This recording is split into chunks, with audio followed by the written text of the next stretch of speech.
Le vieux qui était Manitou, légende iroquoise. Au tout début, quand Raweno, le créateur de toutes choses, fut occupé par le grand peuplement, il fut dérangé par Hibou au moment où il créait Lapin.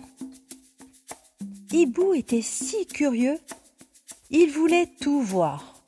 Alors, Raweno lui enfonça la tête dans les épaules, lui fit de grands yeux écarquillés et beaucoup de pouvoir, puis l'enveloppa d'un sommeil diurne afin qu'il ne dérange pas trop. Pendant ce temps-là, Lapin détalait sans que ses pattes soient terminées, désormais craintif. Voilà, tout s'explique. Il suffit de savoir. C'est comme pour l'écureuil. On croit que c'est une petite boule de laine rousse qui passe son temps à jouer, et pourtant, que s'est-il passé au début pour qu'il court ainsi entre les racines et le sommet de l'arbre? Écoute, Topati, ce n'est pas un hasard si je te raconte cette légende aujourd'hui.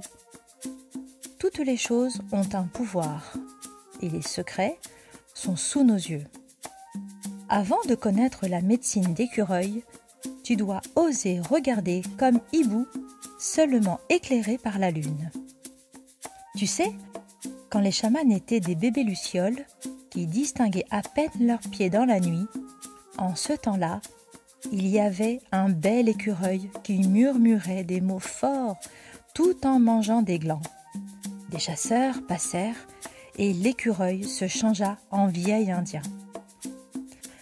Je suis comme une vieille branche, j'ai froid, j'ai mal partout. Emmenez-moi au campement, vite les gars, une soupe.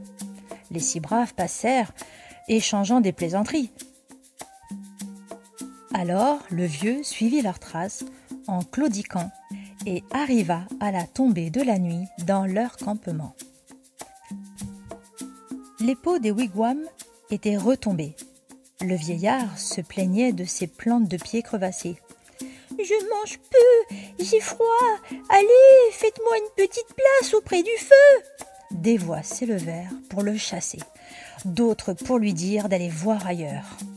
Au dernier wigwam, la peau se souleva et une jeune fille l'accueillit en souriant.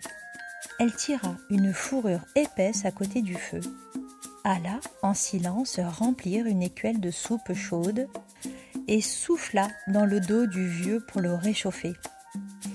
Comment est-ce possible?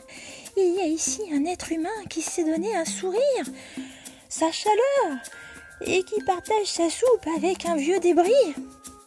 Que tes parents soient honorés et ton wigwam sous la protection de Raweno. Comment s'appelle donc cette perle rare? La jeune fille cacha son visage. J'ai reçu le nom de Mitili.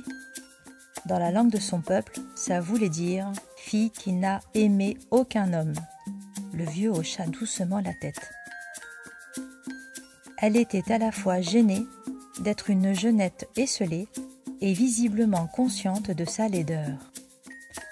Elle changea de sujet et promit de lui faire le lendemain une paire de mocassins fourrés, un bandeau pour tenir ses cheveux fous et une autre soupe plus revigorante.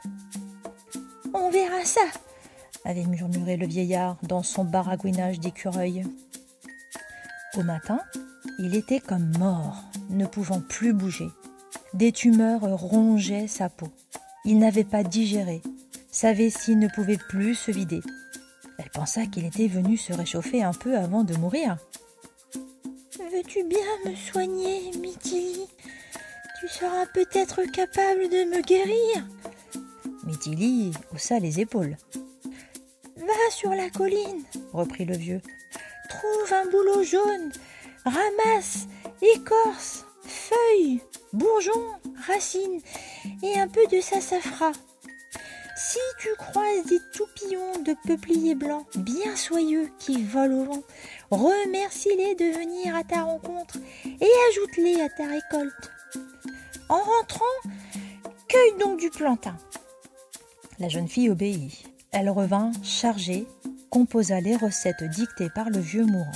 Après quoi, il but, respira les vapeurs, reçut les onguents, la bière de racine, les compresses de bouleau.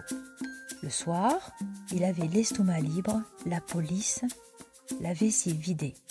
Il avala le potage et s'endormit en ronflant. Mais le lendemain matin, sa tête était enflée, rouge et mouillée de fièvre. Ses yeux gris hallucinés ne voyaient plus rien. Mytilly pensa qu'il avait attrapé la grande fièvre noire sur le chemin. De ça, on ne guérit pas. Elle pleura en pensant qu'elle ne pouvait plus rien. « Va dans la prairie, cueille des pissenlits bien jaunes et bien doudus. Ramasse l'herbe de l'aurore, de la bleue pâle. Fais 3 brassées de millefeuilles. Trouve un grand chardon et une grosse poignée de violettes. » La jeune fille partit pleine d'espoir. Elle revint et composa les recettes du vieux mourant. Après quoi, il but, inhala, reçut onguents et sirop de sève, mâchonna tranquillement la mélasse. Le soir, il était frais, rose, il avait des yeux de grand-duc. Il avala tout le potage et s'endormit, sourire aux lèvres. Mais, à l'aube, en se levant pour aller saluer le soleil, il tomba et se cassa la jambe, roula sur le côté, se fêla une côte et se brisa le poignet. Elle le traîna jusqu'à sa fourrure, dans le wigwam, et attendit ses instructions. « Épinette noire, les aiguilles en spirale, sur le chemin du petit bois. De la sauge, un plein panier. » Le soir, il fit un pas de danse, mangea. Le lendemain, il ne pourrait sûrement pas. Toutes les saisons passèrent, et avec les mots les plus retors, ponctués de tisanes, bières, sirop, fumigation, bains de framboise, de bouillon blanc, d'églantier, sans compter d'autres recettes où les animaux maintenant se mêlaient, il eut des pustules, des maux d'oreille, des vertiges, rhumes d'hiver, angines, gangrènes, coups de chaleur et de froid. Il fut gros comme une outre et maigre comme un coucou. Il fit tout ce qu'un homme peut faire quand l'équilibre n'est pas là. Elle, patiente, vint à bout de tout. Alors, un matin, il se lève guilleret. « Tu m'as bien soigné, Mytilly. Je me sens tel un écureuil devant une plâtrée de ces petits cônes appétissants, tu sais. Te souviens-tu de toutes mes recettes? Ah, c'est bien. Tu sais donc guérir maintenant. » Elle sourit. « Tout? Non, grand-père. Seulement ce que tu m'as montré. » Le vieillard pouffa. « Mais j'ai tout eu, ma fille, même les mots les plus rares, les plus farfelus qu'un homme puisse un jour attraper. Tu connais les bonnes médecines pour établir, tu peux aider ton peuple. » Pour la première fois, peut-être parce qu'il se laissa entrevoir, elle lui dit: « Mais qui es-tu, grand-père, pour avoir supporté tant de tourments et y avoir survécu ?» Il eut un air très doux et indéfinissable.